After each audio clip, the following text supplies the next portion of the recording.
నమస్కారం. శ్రీవార్త న్యూస్కి స్వాగతం. రాష్ట్రం అభివృద్ధి చెందాలన్నా, రాష్ట్రంలోని ప్రజలు ఆర్థికంగా బలపరచాలన్నా తెలుగుదేశం పార్టీ అధికారం చేపట్టాలని Kadiri TDP in charge Kandikunta Venkataprasad, TDP నాయకులు పవన్ కుమార్ రెడ్డి ప్రజలకు విజ్ఞప్తి చేశారు.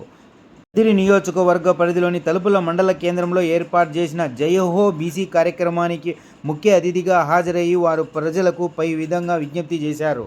త్వరలో జరగనున్న అసెంబ్లీ ఎన్నికల్లో టీడీపీని గెలిపించాలని వారు కోరారు. ప్రజలకు అందవలసిన న్యాయబద్ధమైన పథకాలను కనుమరుగయ్యాయని, వాటి అన్నిటినీ వైసీపీ మింగేసిందని, భవిష్యత్తులో టీడీపీకి గెలిపించి మన పథకాలు మనము సాధించుకొని ఆర్థికంగా బలపరిచేందుకు ప్రతి ఒక్కరూ కృషి చేసి త్వరలో జరగనున్న ఎన్నికల్లో సైకిల్ గుర్తుకు ఓటు వేయాలని వారు పిలుపునిచ్చారు.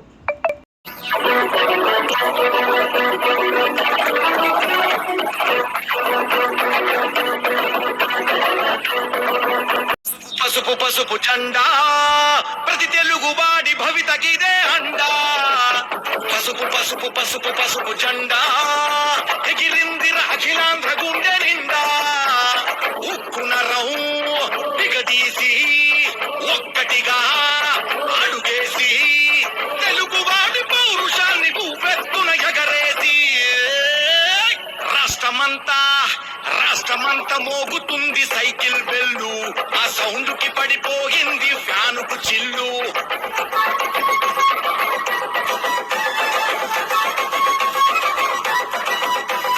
రాష్ట్రమంతా మోగుతుంది సైకిల్ బెల్లు. ఆ సౌండ్ కి పడిపోయింది ఫ్యానుకు చిల్లు. పసుపు పసుపు పసుపు పసుపు జెండా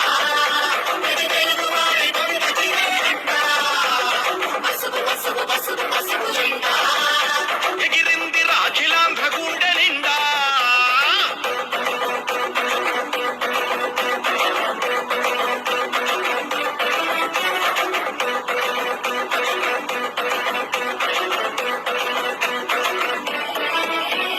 గాలి గాలి మాటలతో, గారడీల చేతలతో, కోడి కత్తి గుండె పోటు, అబద్ధాల వార్తలతో కమ్ముకున్న చీకటిలా పుట్టిన ఈ ప్రభుత్వాన్ని ఓటు హక్కు తాడుతోటి కాళ్ళు కట్టి బాయిలోనా. మాజీ ఎమ్మెల్యే కదిరి నియోజకవర్గ ఎమ్మెల్యే అభ్యర్థి కందికుంట వెంకటప్రసాద్ గారికి స్వాగతం సుస్వాగతం. పవన్ కుమార్ రెడ్డి గారికి స్వాగతం. జిల్లా బీసీసీఎల్ నాయకులు, మండల బీసీసీఎల్ నాయకులు కూడా స్వాగతం. అదేవిధంగా మాజీ ఎమ్మెల్యే కందికుంట వెంకటప్రసాద్ గారు వేదికపై రావాల్సిన కోరుచున్నాం. అదేవిధంగా కృష్ణమూర్తి అన్న గారు వేదికపై రావాల్సిన కోరుచున్నాం. పవన్ కుమార్ రెడ్డి గారు వేదికపై రావాల్సిన కోరుచున్నాం. రామకృష్ణారెడ్డి గారు వేదికపై రావాల్సిన కోరుచున్నాం. అదేవిధంగా శంకర్ గారు వేదికపై రావాల్సిన కోరుచున్నాం. అదేవిధంగా జనరల్ సెక్రటరీ ఇద్దరు కూడా వేదికపై రావాల్సిన కోరుచున్నాం.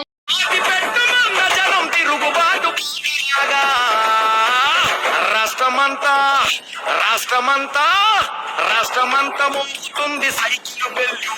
ఆ సౌండ్ కి పడిపోయింది ఫ్యానుకు చిల్లు. రాష్ట్రమంతా మోగుతుంది సైకిల్ బెల్లు. ఆ సౌండ్ కి పడిపోయింది ఫ్యానుకు చిల్లు.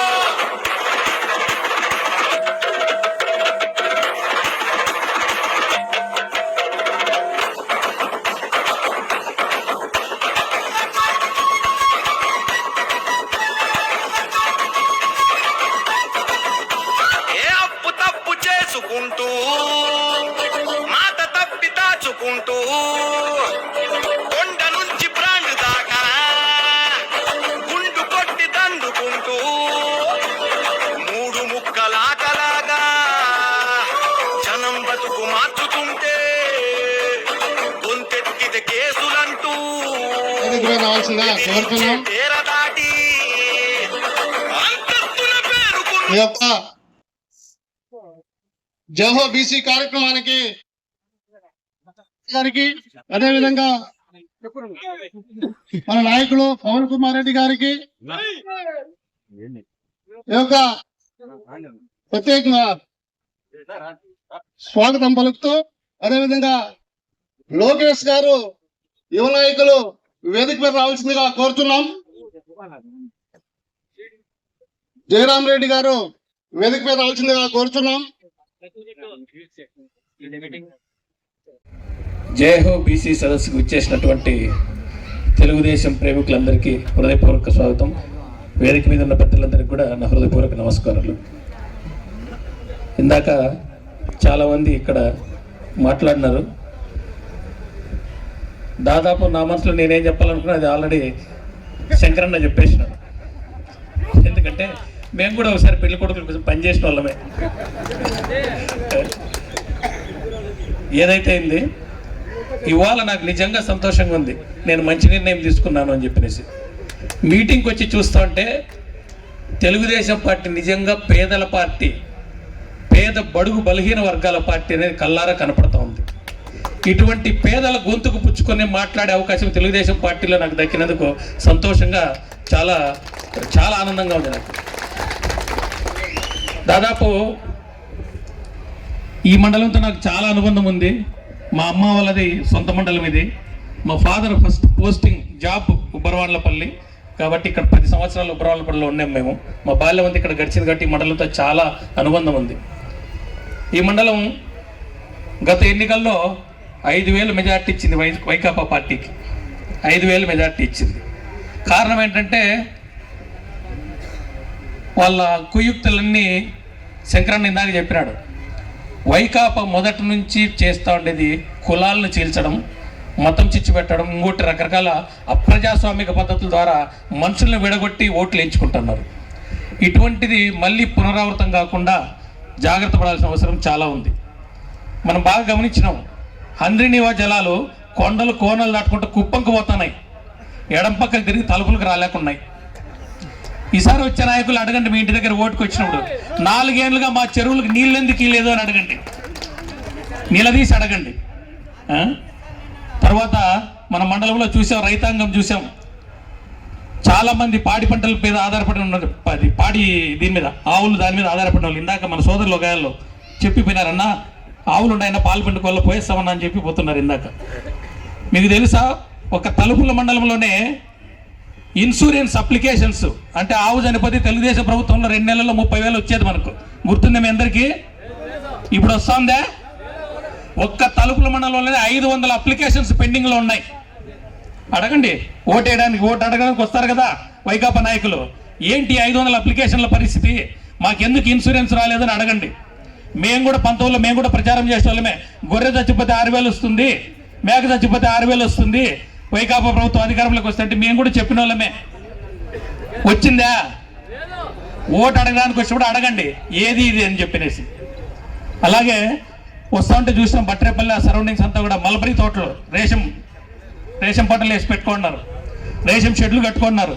తెలుగుదేశం ప్రభుత్వంలో రేషన్ షెడ్ కట్టుకోవాలంటే central government 50% subsidy, state government 25% subsidy ఉండే, 25% మాత్రమే రైతు పెట్టుకుంటాండే. ఇప్పుడు స్టేట్ గవర్నమెంట్ సబ్సిడీ లేదు, వెళ్ళిపోయింది. సో మల్బరీ రైతుకి 0 చుట్టేసినారు. అలాగే తెలుగుదేశం ప్రభుత్వంలో మొక్క నాటుకుంటే 2.5 రూపాయలు ఇస్తాన్నారు. ఇప్పుడు ఇస్తానారా? లేదు. తెలుగుదేశం ప్రభుత్వంలో రేషన్ గూళ్ళకి కేజీ కింద ప్రోత్సాహం కింద 50 రూపాయలది సరిగా చెల్లింపులు జరిగిన లాస్ట్లో 4 కోట్లు మాత్రం బ్యాలెన్స్ పెడితే దాని మీద అని చెప్పేసి హిందూపురం పర్యటనలో జగన్మోహన్ రెడ్డి గారు మాట్లాడారు. ఇప్పటికి 60 కోట్ల బకాయిలు ఉన్నాయి. ఇచ్చింది లేదు, పెట్టింది లేదు, ఇచ్చే ఉద్దేశం కూడా లేదు. అట్లాగే సిల్క్ రీడింగ్ యూనిట్లు కూడా ఎక్కువ ఉంటే దీని మీద ఎక్కువ ఆధారపడి బతుకుతున్న వాళ్ళు బీసీ సోదరులే. అందుకే వాటి గురించి చెప్తున్నా. సిల్క్ రీడింగ్ యూనిట్లు తలుపుల మండలంలో లేవు, కానీ మీకు గుర్తుందో లేదా 30 సంవత్సరాల క్రితం ఉబ్బరవాళ్ళపల్లిలో మా ఫాదర్ పెట్టిండే సిల్క్ రీడింగ్ యూనిట్, పట్టుకూలు నుంచి దారం చేసే పని తీసేది మా ఫాదర్ పెట్టినాడు. దానిలో కూడా 20 లక్షలు షెడ్ వేసుకునేకి 15 లక్షలకు మెషిన్లకు సబ్సిడీ వస్తుండే తెలుగుదేశం ప్రభుత్వంలో. ఇప్పుడు వస్తుంది అంటే లేదు. బీసీలకు ఏం చేశారంటే అమ్మఒడి ఇస్తానం, ఎస్సీలకు ఏం చేశారంటే అమ్మఒడి ఇస్తానం, ఎస్టీలకు ఏం చేశారంటే అమ్మఒడి ఇస్తానం, మైనార్టీలకు ఏం చేశారంటే అమ్మఒడి ఇస్తానం. అమ్మఒడి ఇస్తాను అన్నిటికీ 0 చుట్టినామంటాను. మైనార్టీలకు అయితే మరి ఎంత దారుణమైన పరిస్థితి అంటే చంద్రన్న పెళ్లి కానుకతో 5 సంవత్సరాల్లో 40,000 మంది లబ్ధిదారులకి చంద్రన్న పెళ్లి కానుక అందితే తెలుగుదేశం ప్రభుత్వంలో అంతమందికి ఇవ్వగలిగితే ఇప్పుడు వైకాపా ప్రభుత్వంలో ఇంతవరకు ఇచ్చిండేది కేవలం 5,000 మందికి. తూతూ మంత్రంగా కొన్ని పథకాలు పెట్టేసి మేము 100% మేనిఫెస్టో అమలు చేస్తాం అంటున్నారు, కానీ ఇస్తా ఉండేది ఎంతమందికి, లబ్ధిదారులు ఎంతమంది అనేది చూస్తే విషయం మనకు తేటతెల్లం అయిపోతుంది. రాష్ట్ర వ్యాప్తంగా 1,70,00,000 మంది బీసీలు ఉంటే పథకాల ద్వారా లబ్ధిదారులు ఎంతమందో తెలుసా? 4,74,000 మందే. అంటే కేవలం 4% మందికి మాత్రమే పథకాలు అందుతున్నాయి. ఇది బీసీల మీద వాళ్ళకు ఉన్నటువంటి ప్రేమ. ఎప్పటికీ కూడా బీసీల మీద ప్రేమ ఉన్నది తెలుగుదేశం పార్టీకే, బీసీల పక్షపాతి తెలుగుదేశం పార్టీనే. అలాగే ఇందాక శంకరన్న చెప్పినాడు, 20 సంవత్సరాలుగా కందికుంట వెంకటప్రసాద్ గారు కదిరి రాజకీయాల్లో ఉన్నారు. ఇంతటి సుదీర్ఘంగా కదిరిలో రాజకీయాలు ఉన్న నాయకుడు ఎవరు లేరు. చాలా వెన్నుపోట్లు తిన్నాడు, అన్ని వెన్నుపోట్లు తిన్నాడు, చాలా గాయాలైనా కూడా నిలదొక్కొని ఉన్నాడు. దమ్మున్న మగాడు, అవునా కదా? గట్టిగా చప్పట్లు కొట్టి చెప్పండి. ఈసారి గెలిపించుకోవాలి మనం కందికుంట ప్రసాద్ గారిని, ఎందుకంటే నిజాన్ని గెలిపించాలి. ప్రతిసారి అబద్ధం డామినేట్ చేస్తుంది. అబద్ధం డామినేట్ చేసి మాయమాటలు చెప్పి 5 రోజులు 6 రోజులు వాడుకునేసి మాయమాటలు చెప్పి గెలిపించుకుంటున్నారు. ఈసారి వాళ్ళు స్ట్రాటజీ మార్చినారు. 5 రోజులు కూడా ఉపయోగపడాల్సిన పని లేదంట, మిమ్మల్ని ఒకరోజే వాడుకుంటారంట. ఒక్క రోజులో మార్చేస్తాం రాజకీయం అంటున్నారు. 1000, 2000 చేస్తాం, 2000, 3000 చేస్తాం అంటున్నారు. సోదరులారా, అప్రమత్తంగా ఉండండి. మంచి వైపు నిలబడండి, నిజం వైపు నిలబడండి, అప్రమత్తంగా ఉండండి. గతంలో ఇక్కడున్న వాళ్ళందరూ కూడా తెలుగుదేశం పార్టీకి ఓటేసిన వాళ్ళే, కానీ ఈసారి ఓటుతో పాటు అదనంగా చేయాల్సిన పనులు ఉన్నాయి. చిన్న చిన్న సమస్యల మూలంగానూ మన పల్లెల్లో మనకు దూరమైన ఇతర సోదరుల్ని మళ్ళీ పార్టీకి దగ్గర చేయండి. ఒక్కొక్కరు 10 ఓట్లు వేసే విధంగా యువత కష్టపడండి. ఇందాక సోదరుడు మాట్లాడాడు, ఎటువంటి నోటిఫికేషన్ లేవని. ఎస్, ఎటువంటి నోటిఫికేషన్ లేవు. బీసీ సర్కిల్, స్టడీ సర్కిల్ కూడా లేదు. కోచింగ్ తీసుకున్న బీసీ విద్యార్థులు ఎవరు లేరు. కాంపిటేటివ్ ఎగ్జామ్స్కి ప్రభుత్వం తరపున ఎటువంటి ప్రోత్సాహం లేదు. ఎటువంటి చిన్న ఏదైనా చేతి పనులు చేసుకునే వాళ్ళు కూడా ఎటువంటి లోన్లు గీన్లు ఏమీ లేవు. 70,000 కోట్ల బీసీ కార్పొరేషన్ నిధులు కూడా ఏమైపోయినాయో తెలియదు. ఏమంటే అమ్మఒడి ఒకటి చెప్తారు. కాబట్టి సోదరులారా, ఇదంతా ప్రజల్లోకి తీసుకెళ్ళండి. ఆడవాళ్ళకి